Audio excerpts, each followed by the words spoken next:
नमस्कार.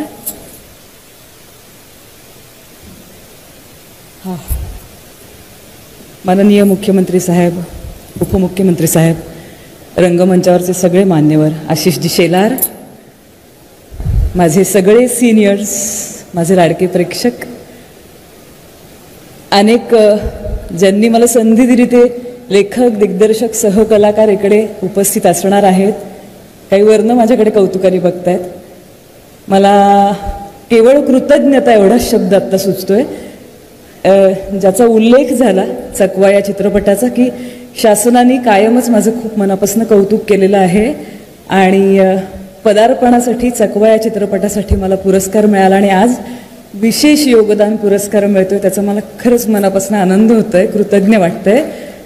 आणि मला कल्पना आहे की हा पुरस्कार म्हणजे मराठी पद्धतीने असं सांगणं आहे की आत्तापर्यंत बरी वागली आहेस, आता याच्या पुढे आणखीन अपेक्षा आहेत.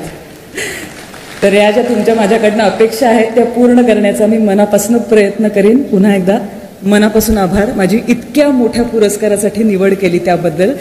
माझी आई आली आहे, मला दिसत नाही आहे, पण हां, तिला खूप आनंद झाला असणार आहे, ती रडत असेल मला खात्री आहे.